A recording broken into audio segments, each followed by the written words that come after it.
Good morning students. बेटा आज का हमारा टॉपिक है bank reconciliation statement.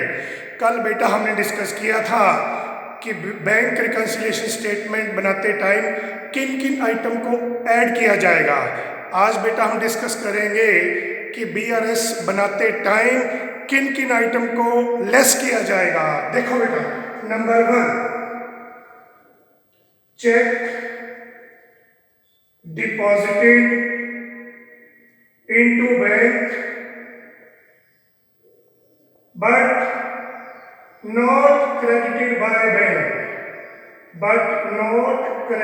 by bank। इस आइटम को बेटा हम लेस करेंगे, माइनस के कॉलम में डालेंगे। क्यों? देखो बेटा, हमारे पास दो बुक्स हैं, एक कैश बुक एक पासबुक। एक कैश बुक एक पासबुक। कैश के डेबिट का मतलब प्लस, क्रेडिट का मतलब माइनस। पासबुक के डेबिट का मतलब माइनस, क्रेडिट का मतलब प्लस। सपोज बेटा हमारे पास बैंक में 10,000 बैलेंस अवेलेबल है। कितना बेटा? 10,000। Cheque deposited into bank but not credited by bank. Cheque हमने बेटा बैंक में डिपॉजिट करवाया, पर बैंक ने अभी तक उस चेक को क्रेडिट नहीं किया। बैंक ने उस चेक को अभी तक प्लस नहीं किया, हमारे अकाउंट में प्लस नहीं किया। बेटा एंट्री है जो हमारी नरेशन है, वो हमें खुद बताती है कि इस आइटम को ऐड करना है या less. Check deposited but not credited by bank. किसने क्रेडिट नहीं किया? बैंक ने। बैंक के क्रेडिट का मतलब क्या होता है? प्लस। इसका मतलब बैंक में वो प्लस नहीं हुआ। अगर कोई एंट्री बेटा बैंक में प्लस नहीं हुई, अंडरस्टूड है वो कैश बुक में प्लस हो गई है। बेटा check receive and deposit into bank but not credited by bank. हमें बेटा चेक रिसीव हुआ, हमने वो चेक बैंक में डिपॉजिट करवाया, पर बैंक ने अभी क्रेडिट नहीं किया। जब भी बेटा कोई चेक हम बैंक में डिपॉजिट करवाते हैं तो उसी टाइम हमारी कैश बुक क्या हो जाती है? इंक्रीज। तो हमें बेटा 2,000 का चेक रिसीव हुआ, हमने कैश बुक में एंट्री प्लस कर ली कि 2,000 हमारे पास आ गए। मान लो बेटा हमें ये चेक 28 सितंबर को रिसीव हुआ और उस चेक को हमने बैंक में डिपॉजिट करवा दिया 28 सितंबर को। अब वो चेक बेटा, मान लो हमें चेक दो तरह के होते हैं बेटा, एक लोकल चेक, एक outstation cheque. Local cheque तो 2 या 3 दिन में भी क्लियर हो जाते हैं, पर जो आउट स्टेशन चेक है, मान लो आपको किसी कस्टमर से, आपका कस्टमर है मान लो बेटा अंबाला का है, हरियाणा में, आपको वहाँ से चेक आया 2,000 का, तो बेटा ये कौन सा हो गया? Outstation cheque. अब पहले हमारा बैंक अंबाला के बैंक में इंफॉर्मेशन भेजेगा। आपका कस्टमर कहाँ रहता है? अंबाला में। तो हमारा बैंक पहले अंबाला के बैंक अकाउंट में इंफॉर्मेशन भेजेगा, तो फिर अंबाला का बैंक उस कस्टमर के अकाउंट में से पैसे डिडक्ट करके हमें ट्रांसफ़र करेगा। तो बेटा इस प्रोसेस को 10 दिन, 1 वीक, 10 डेज, 15 डेज का टाइम पीरियड हो जाता है। तो बोलो बेटा, हमने तो चेक बैंक में डिपॉजिट करवा दिया 28 सितंबर को, और बैंक ने पहले अंबाला के बैंक अकाउंट में इंफॉर्मेशन भेजी होगी, फिर अंबाला के जो बैंक है उसने उस कस्टमर के अकाउंट में से पैसे माइनस करके हमारे बैंक में ट्रांसफ़र किए। तो इस प्रोसेस में मान लो 10 डेज का टाइम निकल गया। तो बैंक हमारे अकाउंट में बेटा पैसे कब प्लस करेगा? बताओ कब प्लस करेगा? 10 दिन बाद क्या डेट होगी? 8 अक्टूबर को बैंक ने हमारे अकाउंट में वो पैसे प्लस कर दिए। पर हम तो बीआरएस बना रहे हैं 30 सितंबर को, तो 30 सितंबर में बैंक में हमारे पास कितने पैसे हैं? 10,000। हमने वो एंट्री, जैसे कोई चेक रिसीव होता है बेटा, बिजनेसमैन उसी टाइम अपनी कैश बुक में एंट्री कर लेता है। और कैश बुक के अकॉर्डिंग हमारा बैलेंस कितना है? 12,000। पासबुक के अकॉर्डिंग बैलेंस कितना है बेटा? 10,000। तो बोलो बेटा, हमें क्वेश्चन में कौन सा बैलेंस गिवन है? हमें क्वेश्चन में कैश बुक का बैलेंस गिवन है। तो हम क्या करेंगे, कैश बुक को पासबुक के इक्वल करने के लिए हम अपनी कैश बुक को 2000 से माइनस कर देंगे। क्या करेंगे बेटा, माइनस माइनस लेस कर देंगे।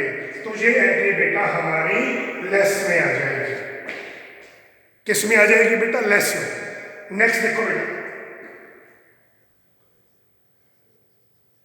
Check issued but not entered in cash।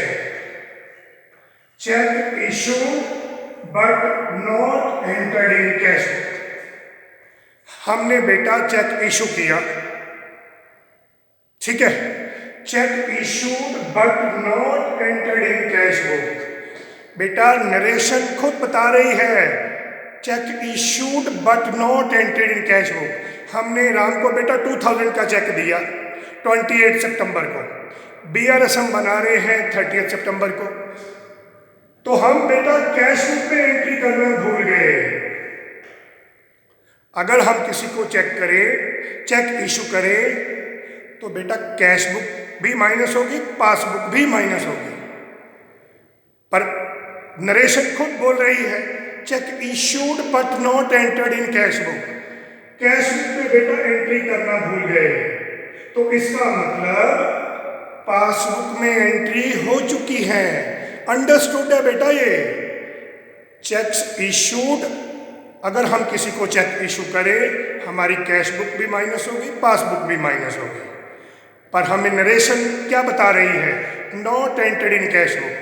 Cash book में हम एंट्री करना भूल गए, तो अंडरस्टूड है बेटा पासबुक में वो एंट्री माइनस हो चुकी है। अगर किसी को चेक इशू करें तो हमारी कैश बुक भी माइनस होगी, पासबुक भी माइनस होगी, कैश बुक भी कम होगी, पासबुक भी कम होगी।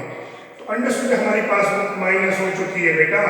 तो हम कैश बुक में एंट्री करना भूल गए, तो हमारे अकॉर्डिंग तो बैंक में बेटा 10,000 रुपीज होने चाहिए, जबकि बैंक में है कितने बेटा, 8,000। बैंक में कितने हैं बोलो, 8,000। हमें क्वेश्चन में कौन सा बैलेंस दिया है, हमें क्वेश्चन में बैलेंस दिया है कैश बुक का। तो कैश बुक को पासबुक के इक्वल करने के लिए हमें अपनी कैश बुक को 2000 से माइनस करना पड़ेगा बेटा, माइनस माइनस। तो हमारी कैश बुक और पासबुक आपस में क्या कर जाएंगी, मैच। थर्ड एंट्री देखो बेटा, bank charges charge by bank. ये एंट्री भी बेटा माइनस होगी। क्यों माइनस होगी, देखो शाबाश, क्यों माइनस होगी।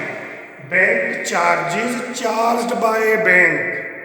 बेटा आपने बैंक से मान लो ATM बनवाया या कोई ड्राफ्ट बनवाया, तो बैंक उस ड्राफ्ट के, ATM के, चेकबुक के आपके अकाउंट में से कुछ नॉमिनल चार्जेस डिडक्ट करता है। क्या करता है, डिडक्ट।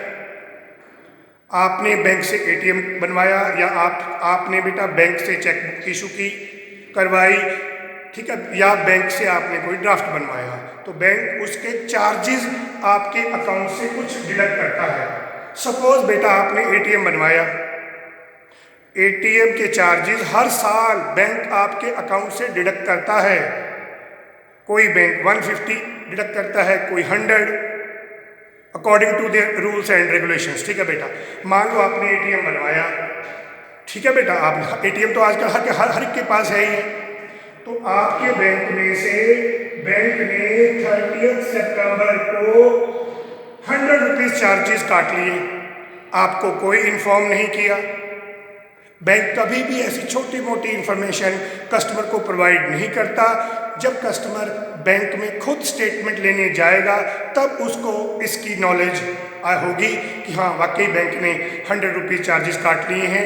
वैसे आपको कोई इन्फॉर्म नहीं किया जाएगा, कोई बैंक को आपको कॉल नहीं करेगा, कोई भी बैंक आपको कोई भी किसी भी तरह का कॉल नहीं करेगा, कोई फ़ोन नहीं करेगा, कोई इन्फॉर्मेशन आपको सेंड नहीं करेगा। तो आपने बैंक से ATM बनवाया और 30 सितंबर को बैंक ने आपके अकाउंट से 100 रुपीज़ चार्जेस काट लिए, आपको कोई इन्फॉर्मेशन नहीं है। आपके अकॉर्डिंग तो बेटा बैंक में 10,000 होने चाहिए, जबकि बैंक में है कितने गए, 9900 रह गए। तो आपके अकॉर्डिंग तो बैंक का बैलेंस 10,000 होना चाहिए, जबकि बेटा है कितना है 9900, क्योंकि बैंक ने आपके अकाउंट से 100 रुपीज़ ATM के चार्जेस काट लिए। और बोलो बेटा हमारे अकॉर्डिंग बैंक में कितने होने चाहिए 10,000, पर बैंक में रह कितने गए 9900। क्यों? बैंक ने आपके अकाउंट से 100 रुपीज़ चार्जेस काट लिए। तो कैश हमें क्वेश्चन में कौन सा बैलेंस दिया है? हमें कैश बुक का बैलेंस दिया है। अगर कैश बुक का बैलेंस दिया है तो हम अपनी कैश बुक को पासबुक के इक्वल करेंगे बेटा। इक्वल करने से हमें क्या होगा, हम अपनी कैश बुक को 100 रुपीज़ से डिडक्ट कर देंगे और हमारी कैश बुक और पासबुक आपस में मैच कर जाएगी। तो ये एंट्री भी बेटा क्या होगी, less LIC premium paid by bank. आपने बेटा बैंक से कोई LIC करवाई है और आपने बैंक को एप्लीकेशन दे दी है। आप उसका जितने भी डॉक्यूमेंट है LIC का जो बॉन्ड है, जब भी बेटा आप LIC करवाओ तो बैंक आपको एक बॉन्ड इशू करता है। तो आपने वो बॉन्ड डिलीवर कर दिया बैंक को कि जब भी मेरी LIC की ड्यू डेट आएगी आप मेरे अकाउंट से पैसे काट के LIC को ट्रांसफ़र कर देना। बैंक ने क्या किया बेटा, 29 सितंबर को आपके अकाउंट में से 2000 रुपीज़ डिडक्ट किए और LIC को पे कर दिए। आपने सपोज LIC 2000 की करवाई है तो 2000 आपके अकाउंट से डिडक्ट किए और LIC को पे कर दिए, हमें कोई इन्फॉर्म नहीं किया। तो हमारे अकॉर्डिंग तो बेटा हम BS कब बना रहे हैं, मंथ के लास्ट में, मंथ के लास्ट में। हमारे अकॉर्डिंग तो बेटा बैंक में कितने पैसे होने चाहिए 10,000, पर बैंक ने क्या किया 2000 आपके अकाउंट से डिडक्ट किए, किसको पे कर दिए LIC को। तो बेटा आपके बैंक में कितने पैसे रह गए 8000। बताओ बेटा क्वेश्चन में कौन सा बैलेंस दिया है, कैश बुक का। अगर कैश बुक का बैलेंस दिया है तो हम अपनी कैश बुक को पासबुक के इक्वल करेंगे। हम इक्वल करने के लिए हमें क्या करना पड़ेगा, अपनी कैश बुक को 2000 से माइनस करना पड़ेगा। क्या करना पड़ेगा बेटा, माइनस। इसलिए हम ये एंट्री माइनस करेंगे। लास्ट एंट्री बेटा, check deposited but dishonoured by bank, but dishonoured by bank. देखो बेटा चेक आपने डिपॉजिट करवाया, जब भी हम बैंक में चेक डिपॉजिट करवाते हैं तो हमारी कैश बुक बेटा इंक्रीज होती है, इंक्रीज। कैश बुक भी इंक्रीज होगी, पासबुक भी इंक्रीज होगी। आपने 2000 का चेक बैंक में डिपॉजिट करवाया, आपकी कैश बुक इंक्रीज हो गई। आप उस चेक को बैंक में डिपॉजिट करवाने चले गए और बैंक ने वो चेक क्या कर दिया, डिसऑनर। डिसऑनर क्यों किया, क्योंकि जिस कस्टमर से आपको चेक आया था उस कस्टमर के अकाउंट में मान लो बेटा पैसे ही नहीं है, आपको तो 2000 का चेक काट दिया, ठीक है बेटा। तो उस कस्टमर के अकाउंट में भी तो 2000 होना चाहिए। मान लो उसके अकाउंट में 1500 है, आपको उसने चेक दे दिया 2000 का, तो नेचुरली वो चेक बैंक से पास नहीं होगा। बैंक उस चेक को क्या कर देगा, डिसऑनर। आपको किसी कस्टमर ने 2000 का चेक दिया तो आपकी कैश बुक 2000 से इंक्रीज हो गई, वो चेक बैंक में आपने डिपॉजिट करवा दिया। तो बैंक क्या करेगा, उस कस्टमर के अकाउंट में से पैसे माइनस करके ही आपके अकाउंट में प्लस करेगा ना। उस कस्टमर के अकाउंट में मान लो है ही 1500, तो वह चेक क्या हो गया, डिसऑनर, बाउंस हो गया, आपको वापिस कर दिया। अगर कोई चेक बैंक डिसऑनर करता है तो समझ जाओ बैंक में उसकी कोई भी एंट्री पास नहीं हुई। जब बैंक में कोई एंट्री पास ही नहीं हुई तो बताओ बेटा बैंक का बैलेंस कितना रह गया, 10,000। कैश बुक का बेटा कितना हो गया, 12,000। हमें क्वेश्चन में कौन सा बैलेंस दिया है, कैश बुक का। तो हम अपनी कैश बुक को पासबुक पे इक्वल करने के लिए हमें क्या करना पड़ेगा, हमें अपनी कैश बुक को कम करना पड़ेगा ताकि कैश बुक और पासबुक आपस में मैच कर जाएं। इसी को बोलते हैं बेटा बैंक रिकंसिलिएशन स्टेटमेंट। तो ये था बेटा आज का हमारा टॉपिक।